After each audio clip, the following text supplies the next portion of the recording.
ഉൽപ്പത്തി പുസ്തകം 18-ാം അധ്യായം. ദൈവം സന്ദർശിക്കുന്നു. മാമ്രയുടെ ഓക്കുമരത്തോപ്പിന് സമീപം കർത്താവ് അബ്രാഹത്തിനു പ്രത്യക്ഷനായി. വെയിൽ മൂത്ത സമയത്ത് അബ്രാഹം തൻ്റെ കൂടാരത്തിൻ്റെ വാതിൽക്കൽ ഇരിക്കുകയായിരുന്നു.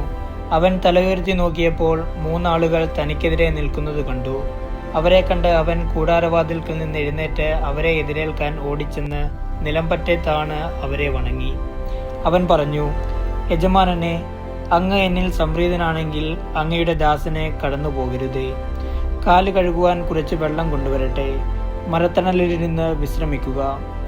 നിങ്ങൾ ഈ ദാസന്റെ അടുക്കൽ വന്ന നിലയ്ക്ക് ഞാൻ കുറെ അപ്പം ഉണ്ടാക്കി കൊണ്ടുവരാം. വിശപ്പടക്കിയിട്ട് യാത്ര തുടരാം. നീ പറഞ്ഞതുപോലെ ചെയ്യുക എന്ന് അവർ പറഞ്ഞു.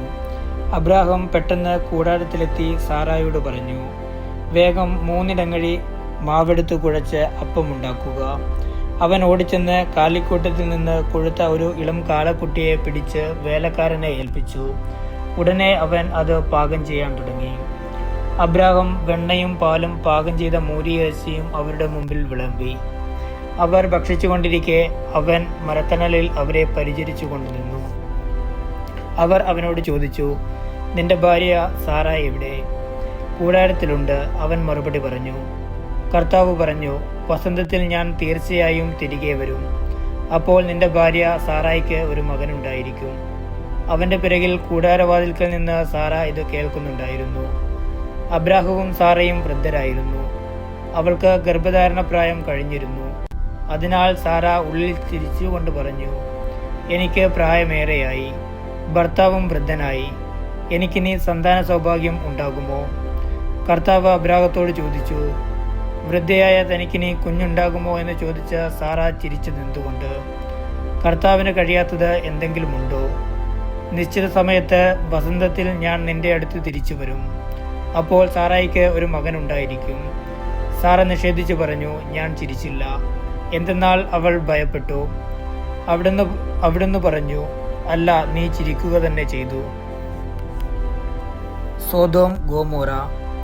അവർ അവിടെ നിന്ന് എഴുന്നേറ്റ് സോദോമിന് നേരെ തിരിച്ചു.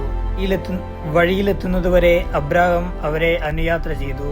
കർത്താവ് ആലോചിച്ചു, അബ്രാഹം മഹത്വവും ശക്തവുമായ ഒരു ജനതയായി തീരുമെന്നും ഭൂമിയിലെ ജനപദങ്ങളെല്ലാം അവനിലൂടെ അനുഗ്രഹിക്കപ്പെടുമെന്നും അറിഞ്ഞിരിക്കെ ഞാൻ ചെയ്യാൻ പോകുന്ന കാര്യം അവനിൽ നിന്ന് മറച്ചു വെക്കണമോ? ഞാൻ അവനെ തിരഞ്ഞെടുത്തിരിക്കുന്നത് നീതിയും ന്യായവും പ്രവർത്തിച്ച കർത്താവിൻ്റെ വഴിയിലൂടെ നടക്കാൻ തൻ്റെ മക്കളോടും പിന്മുറക്കാരോടും അവൻ കൽപ്പിക്കുന്നതിനും അങ്ങനെ കർത്താവ് അവനോട് ചെയ്ത വാഗ്ദാനം പൂർത്തിയാകുന്നതിനും വേണ്ടിയാണ്.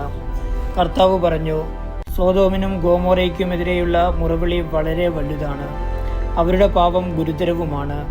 അതിനാൽ അവരുടെ പ്രവൃത്തികൾ എൻ്റെ സന്നിധിയിൽ എത്തിയിട്ടുള്ള വിലാപങ്ങളെ സാധൂകരിക്കുന്നോ ഇല്ലയോ എന്നറിയാൻ ഞാൻ അവിടം വരെ പോവുകയാണ്. അവർ അവിടെ നിന്ന് സോദോമിന് നേരെ നടന്നു. അബ്രാഹം അപ്പോഴും കർത്താവിൻ്റെ മുമ്പിൽ തന്നെ നിന്നു.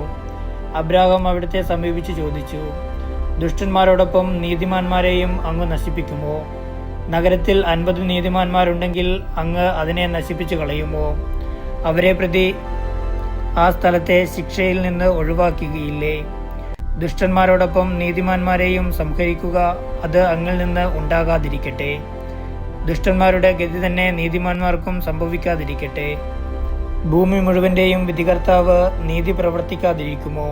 കർത്താവ് അരുൾ ചെയ്തു, സോദോം നഗരത്തിൽ 50 നീതിമാന്മാരെ ഞാൻ കണ്ടെത്തുന്ന പക്ഷം അവരെ പ്രതി ആ സ്ഥലത്തോട് മുഴുവൻ ക്ഷമിക്കും.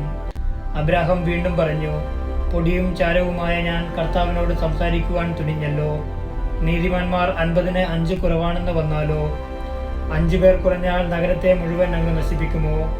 അവിടുന്ന് പറഞ്ഞു, 45 പേരെ കണ്ടെത്തിയാൽ ഞാൻ അതിനെ നശിപ്പിക്കുകയില്ല. അവൻ വീണ്ടും ചോദിച്ചു, 40 പേരെ ഉള്ളുവെങ്കിലോ? അവിടുന്ന് പ്രതിവചിച്ചു, ആ 40 പേരെ പ്രതി നഗരം ഞാൻ നശിപ്പിക്കുകയില്ല. അവൻ പറഞ്ഞു, ഞാൻ വീണ്ടും സംസാരിക്കുന്നത് കൊണ്ട് കർത്താവ് കോപിക്കരുതേ. ഒരുപക്ഷെ 30 പേരെ ഉള്ളുവെങ്കിലോ? അവിടുന്ന് അരുൾ ചെയ്തു, 30 പേരെ കണ്ടെത്തുന്നെങ്കിൽ ഞാൻ അത് നശിപ്പിക്കുകയില്ല.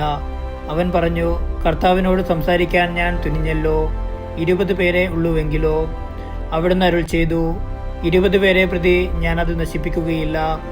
അവൻ പറഞ്ഞു, കർത്താവെ, കോപിക്കരുതേ. ഒരു തവണ കൂടി മാത്രം ഞാൻ സംസാരിക്കട്ടെ. 10 പേരെ അവിടുന്ന് കണ്ടുള്ളൂവെങ്കിലോ? അവിടുന്ന് അരുൾ ചെയ്തു, ആ 10 പേരെ പ്രതി ഞാൻ അത് നശിപ്പിക്കുകയില്ല.